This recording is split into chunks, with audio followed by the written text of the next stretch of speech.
우리에게 주신 말씀은 예레미야 42장 10절에서 22절 말씀입니다. 10절에서 22절 말씀을 한 절씩 교독하겠습니다. 너희가 이 땅에 눌러앉아 산다면 내가 너희를 세우고 헐지 아니하며 너희를 심고 뽑지 아니하리니 이는 내가 너희에게 내린 재난에 대하여 뜻을 돌이킴이라. 여호와의 말씀이니라. 너희는 너희가 두려워하는 바벨론의 왕을 겁내지 말라. 내가 너희와 함께 있어 너희를 구원하며 그의 손에서 너희를 건지리니 두려워하지 말라. 내가 너희를 불쌍히 여기리니 그도 너희를 불쌍히 여겨 너희를 너희 본향으로 돌려보내리라 하셨느니라. 그러나 만일 너희가 너희 하나님 여호와의 말씀을 복종하지 아니하고 말하기를 우리는 이 땅에 살지 아니하리라 하며 또 너희가 말하기를 아니라 우리는 전쟁도 보이지 아니하며 나팔 소리도 들리지 아니하며 양식의 궁핍도 당하지 아니하는 애굽 땅으로 들어가 살리라 하면 잘못되리라. 너희 유다의 남은 자여 이제 여호와의 말씀을 들으라. 만군의 여호와 이스라엘의 하나님께서 이와 같이 말씀하시되 너희가 만일 애굽에 들어가서 거기에 살기로 고집하면 너희가 두려워하는 칼이 애굽 땅으로 따라가서 너희에게 미칠 것이요 너희가 두려워하는 기근이 애굽으로 급히 따라가서 너희에게 임하리니 너희가 거기서 죽을 것이라. 무릇 애굽으로 들어가서 거기에 머물러 살기로 고집하는 모든 사람은 이와 같이 되리니 곧 칼과 기근과 전염병에 죽을 것인즉 내가 그들에게 내리는 재난을 벗어나서 남을 자 없으리라. 만군의 여호와 이스라엘의 하나님께서 이와 같이 말씀하시되 나의 노여움과 분을 예루살렘 주민에게 부은 것 같이 너희가 애굽에 이를 때 나의 분을 너희에게 부으리니 너희가 가증함과 놀램과 저주와 치욕거리가 될 것이라. 너희가 다시는 이 땅을 보지 못하리라 하시도다. 유다의 남은 자들아 여호와께서 너희를 두고 하신 말씀에 너희는 애굽으로 가지 말라 하셨고 나도 오늘 너희에게 경고한 것을 너희는 분명히 알라.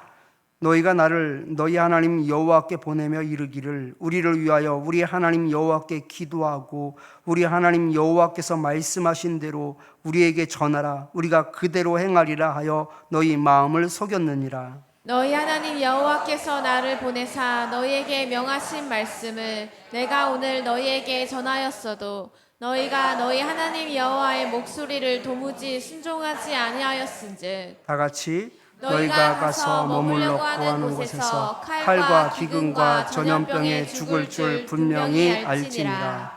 아멘. 우리 서로 바라보면서 함께 인사하겠습니다. 참 잘 오셨습니다.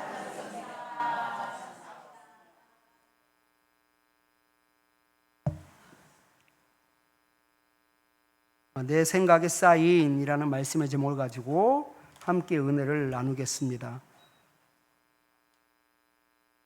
부부 사이에 피해야 할 대화 주제가 하나가 있습니다. 뭘까요? 네? 정치 얘기입니다. 정치 성향이 같다면 문제가 없겠지만 성향이 다른 경우엔 상황이 달라집니다. 서로 자기 생각을 주장하게 되고 단순히 의견 교환을 넘어서서 이제는 상대방을 설득하려고 합니다.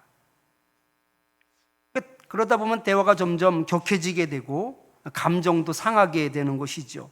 결국 다툼으로 번질 수밖에 없습니다. 참 신기한 게 왜 정치 얘기만 나오면 자기 생각이 옳다라고 생각하는지 참 모를 일입니다. 또 하나 중요한 주제가 바로 자녀 교육관입니다. 교육에 대한 생각이 다르면 자녀가 대학에 입학할 때까지 계속해서 부딪힐 수밖에 없습니다. 각자 자신만의 교육 방식과 철학이 있기 때문에 쉽게 물러서지 않죠. 무엇보다도 그 일이 자녀의 미래가 달린 문제라면 더더욱 양보하지 않습니다. 서로 자신의 방식대로 자식들을 키우려다 보면 갈등이 생기고 부부싸움이 이루어지게 돼 있습니다. 이런 갈등은 단순히 부부 사이에서만 일어나는 일이 아닙니다. 사회 공동체 안에서도 충분히 발생할 수 있는 문제들입니다. 우리나라는 과거 일본으로부터 독립한 이후 민주주의와 공산주의로 이념이 나뉘었습니다. 그 갈등이 극심하게 되면서 서로를 불신하게 되죠. 그리고 궁극적으로는 한국 전쟁이 일어나게 되었습니다. 왜냐하면 내 생각이 옳다라고 굳게 믿고 있기 때문에 이런 일이 발생하는 것이지요. 이러한 태도는 신앙인의 모습에서도 나타납니다. 자신의 판단이나 해석이 곧 하나님의 뜻이라고 생각합니다. 착각하고 있는 것이죠. 그래서 교회에서 분란이 일어나면 세상 분란하고는 질적으로 차이가 있습니다. 왜냐하면 나는 하나님 편에서 열심히 싸우는 것이고 상대편은 마귀짓을 하고 있다라고 굳게 믿고 있기 때문입니다. 오늘 본문은 자기 생각이 곧 하나님의 생각과 같다라고 착각하는 사람들에 관한 말씀입니다. 본문 말씀을 바르게 이해하려면 먼저 그 배경을 살펴보는 것이 필요합니다. 유다가 바벨론에 의해 멸망을 당한 이후 바벨론은 아히감의 아들 그다랴를 새로운 총독으로 세웁니다. 그런데 이 왕족 출신의 이스마엘이 그 바벨론과 협력한다라는 생각에 이 그다랴의 반감을 가지고 그를 암살합니다. 그리고 그는 다른 나라로 망명해 버려요. 근데 문제는요, 유다 땅에 남아있는 백성들이죠. 총독이 죽었으니 이제 곧 이어서 바벨론 군사가 다시금 전쟁을 일으킬 것이 뻔하였기 때문입니다. 자신들이 세운 총독을 죽였기 때문에 이것은 반역이지요. 피해 보복이 반드시 있게 될 것이 분명한 겁니다. 유다에 남은 백성들은요, 이제 살아남기 위해서라도 어떤 식으로든 거취를 결정해야만 했습니다. 예레미야 42장 2절 3절 말씀 같이 읽겠습니다. 선지자 예레미야에게 이르되 당신은 우리의 탄원을 듣고 이 남아있는 모든 자를 위하여 당신의 하나님 여호와께 기도해 주소서. 당신이 보는 바와 같이 우리는 많은 사람 중에서 남은 적은 무리이니 당신의 하나님 여호와께서 우리가 마땅히 갈 길과 할 일을 보이시기를 원하나이다. 아멘. 졸음이 오시는 분들은 창피한 것 아니니까 뒤에 일어나서서 예배 드리셔도 됩니다. 요한안을 중심으로 한 백성들이 그 하나님의 뜻이 어디에 있는지, 자신들이 어떻게 행동하기를 원하시는지를 예레미야에게 물었습니다. 예레미야는 그들의 기도 요청을 듣고 하나님께서 주시는 그 응답을 숨김없이 당신들에게 말하겠습니다 라고 약속을 합니다. 그때 백성들이 뭐라고 대답을 했는지 예레미야 42장 5절 말씀을 같이 한번 읽어보겠습니다. 그들이 예레미야에게 이르되 우리가 당신의 하나님 여호와께서 당신을 보내사 우리에게 이르시는 모든 말씀대로 행하리이다. 여호와께서는 우리 가운데에 진실하고 성실한 증인이 되시옵소서. 아멘. 예레미야가 응답을 받아서 말을 해주면 그들이 어떻게 한다라고 이야기하고 있어요? 말씀대로 행하겠습니다라고 말합니다. 여기서 더 나아가서 우리 가운데 하나님을 증인으로 세우겠습니다라고까지 말을 하지요. 하나님께서 말씀만 하시면 틀림없이 지키겠다라는 겁니다. 그리고 10일 후에 예레미야에게 하나님의 말씀이 임하였습니다.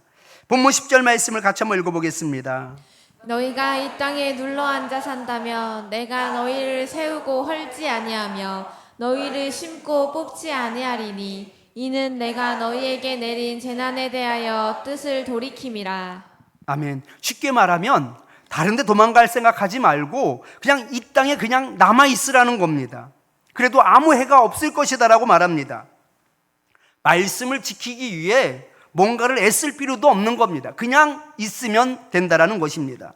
그러나 반대로 저들이 하나님의 말씀을 듣지 않고 자신들의 생각한 대로 애굽으로 도망을 간다면 하나님께서 저들에게 내릴 심판도 말씀하셨습니다. 본문 16절 말씀을 보면 너희가 두려워하는 칼이 애굽 땅으로 따라가서 너희에게 미칠 것이요 너희가 두려워하는 기근이 애굽으로 급히 따라가서 너희에게 임하리니 너희가 거기에서 죽을 것이라 라고 말씀하고 있습니다. 왕족 이스마엘이 총독을 죽이는 바람에 유다 백성들이 큰 혼란에 빠지기는 했지만 다행히도 다른 안전한 곳으로 피난을 떠날 필요도 없이 문제가 해결되었습니다. 그런데 유다에 남은 백성들은 하나님의 응답이 다행이라고 생각하지 않습니다. 왜 저들은 하나님께 응답을 받고도 마음이 불편했을까요? 저들의 생각과 다른 답이 나왔기 때문입니다.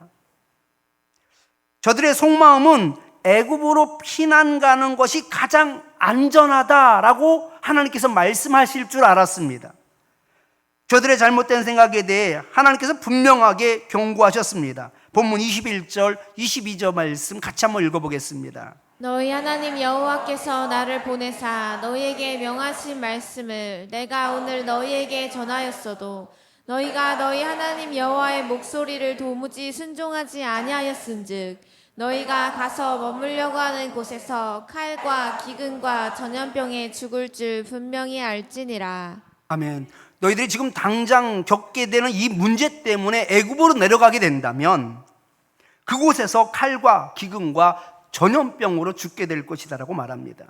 그곳에 전쟁이 있게 될 것이고 큰 가뭄이 있게 될 것이고 전염병으로 죽게 된다라는 것이죠.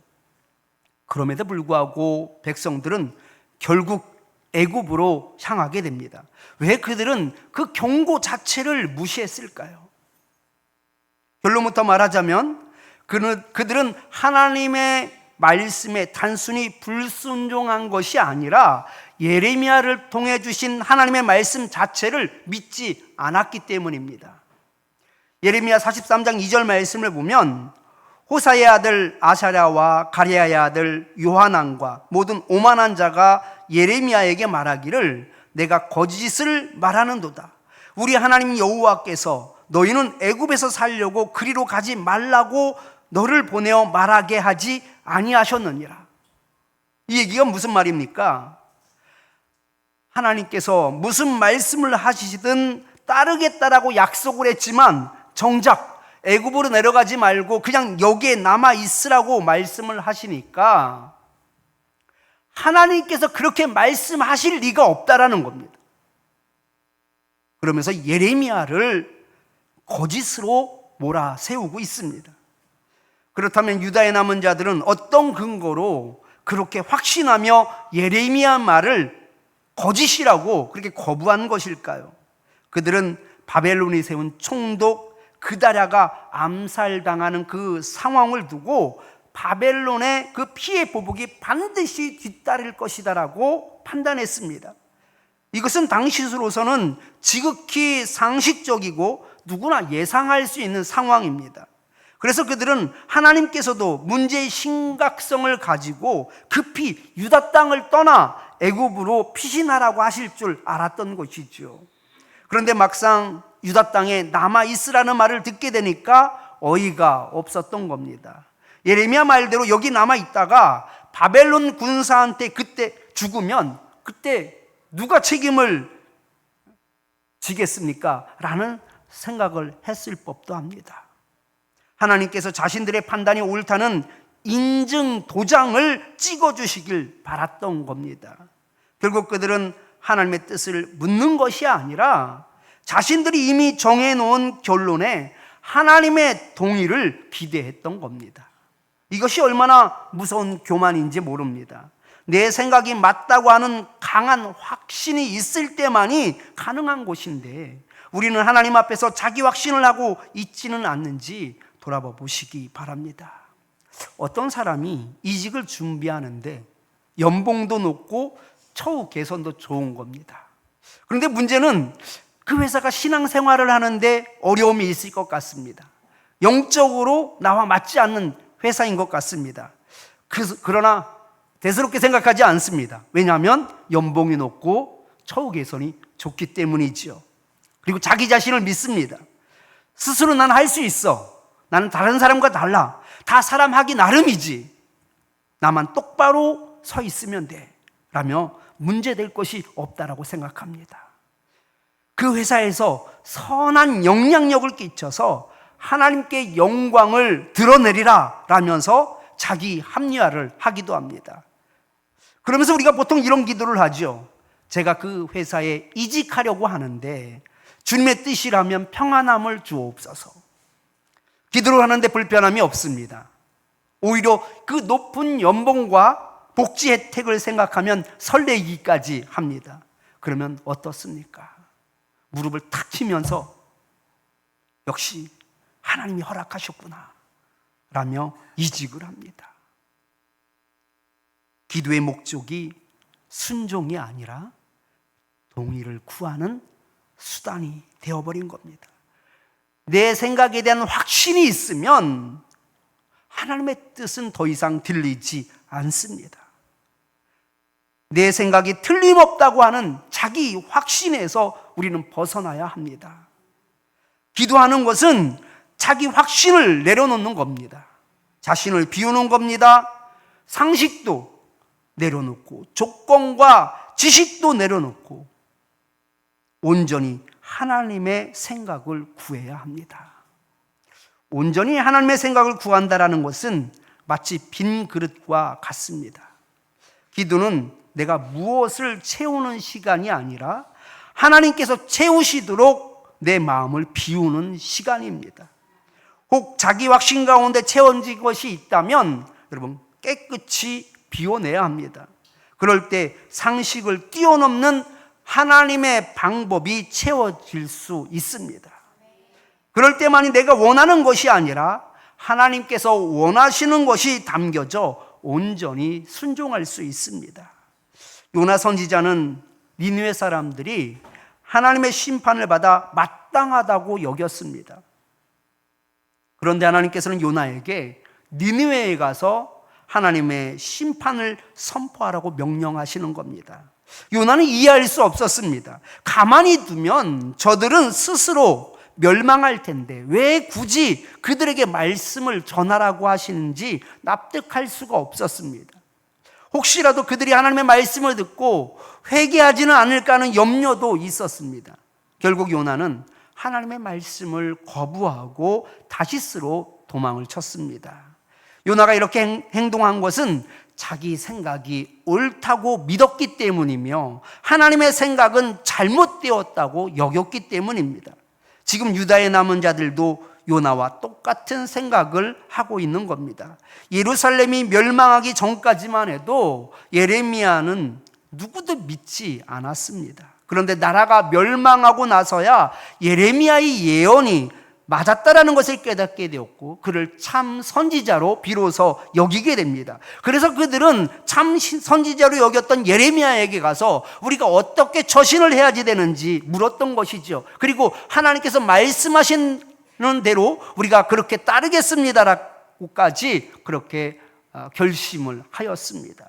그런데 막상 자신들이 생각하는 답이 나오지 않고 이 땅에 그냥 머물라고 하시는 그 말씀에 그들은 더 이상 예레미야를 참 선지자로 여기는 것이 아니라 오히려 거짓 선지자로 그렇게 매도하며 그가 거짓말을 하고 있다라고 생각을 했던 것입니다. 자기 생각에 갇히면 영적인 귀가 닫히게 되고 영적인 눈이 멀게 됩니다. 아무리 하나님의 말씀이 선포되어도 자기 생각 때문에 순종할 수 없습니다.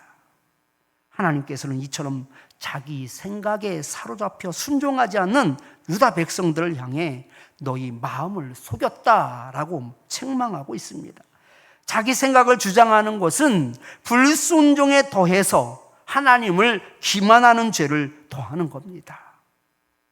예수님은 우리를 구원하시기 위한 목적을 가지고 이 땅에 오셨지요.